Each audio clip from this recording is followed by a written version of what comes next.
আজকের ভিডিও শুরু করার আগে একটা কথা বলতে চাই।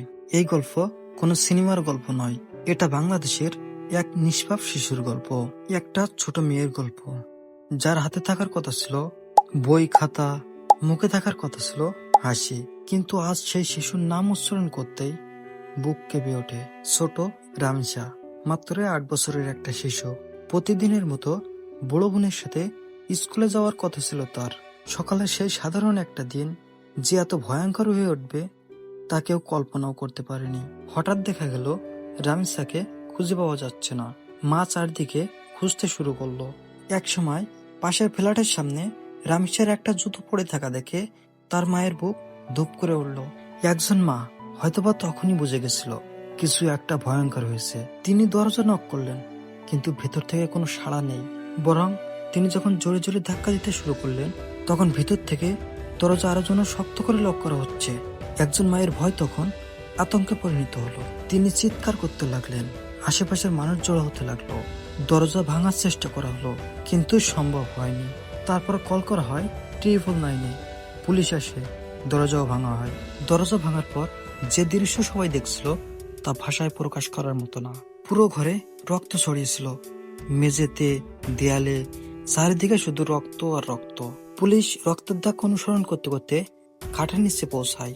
তখন খাটের নিচ থেকে টেনে বের করা হয় ছোট রানিসার নিথর দেহ, একটা 8 বছরের শিশুর দেহ, কিন্তু মাথা ছিল না।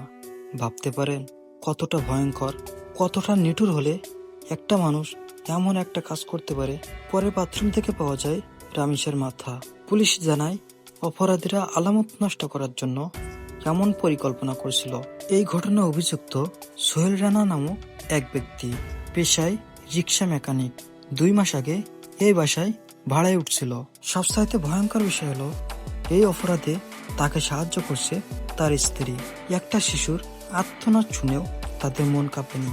বরং যখন রামিসার মা দরজার বাইরে চিৎকার করছিল, তখন তারা পালানোর পথ তৈরি করছিল।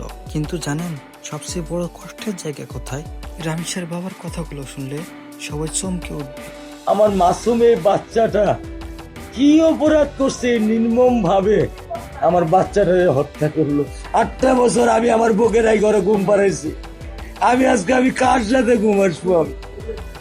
আমি কি দিয়ে মনে সান্ত্বনা দিব? আমার অপরাধ কি? একজন বাবার বুক ফাটা কান্না শুনলে যে কোনো মানুষের চোখে পানি চলে আসবে। তিনি বলছিলেন, আমার 8 বছরের মেয়ে আমার জন্য শরবত বানিয়ে রাখতো। দিনে 50 বার ফোন দিতেন, বাবা তুমি কখন আসবা, আমি এখন কাকে নিয়ে বাঁচবো? এই কথাগুলো শুধু একজন বাবার কথা না, এটা একটা ভেঙে যাওয়া পৃথিবীর আত্মনাদ। রামিসা নাকি পড়াশোনায় খুব ভালো ছিল, এবার স্কুলে প্রথম হয়েছিল। তার বাবার স্বপ্ন ছিল ডাক্তার বানাবে, কিন্তু সেই স্বপ্ন আজ মাটির নিচে। আজ রামিসার ঘরে শুধু বই আছে, পুরস্কার আছে, প্রিয় ঘড়ি আছে, শুধু রামিসা নাই। একজন বাবা তার মেয়ের ঘড়ি বুকে জড়িয়ে কাঁদছিলেন, বারবার বলছেন, এই ঘড়ি আমার মেয়ের খুব পছন্দের ছিল, এখন কে পরবে এটা? এই প্রশ্নের উত্তর কি কারো কাছে আছে? আজ আমরা বিচার চাই, কিন্তু শুধু বিচার চাইলে হবে? আমাদের সমাজ কি বদলাবে না? একটা শিশু কেন নিরাপদ না তার নিজের বাসাতেও? আজ যদি রামিসা কোনো ক্ষমতাবান মানুষের মেয়ে হতো, তাহলে পুরো দেশ আরো আগে কি জেগে উঠতো না? এই প্রশ্নগুলো আজ আমাদের সবাইকে ভাবাচ্ছে। আমরা এমন একটা বাংলাদেশ চাই যেখানে একটা শিশু স্কুলে যাওয়ার সময় মা ভয় পাবে না, যেখানে বাবারা রাতে সন্তানের জন্য আতঙ্কে থাকবে না, যেখানে পুরুষরূপী পশু কঠিন শাস্তি পাবে। রামিসা আর কখনো ফিরে আসবে না, কিন্তু তার এই নিঠুর মৃত্যুর কারণ যেন আরেকটা শিশুর ভবিষ্যতে বাঁচানোর কারণ হয়। আল্লাহ এই ছোট এই রামিসাকে জান্নাতের সর্বোচ্চ স্থান দান করুন, আর তার পরিবারকে ধৈর্য ধরার শক্তি দিন।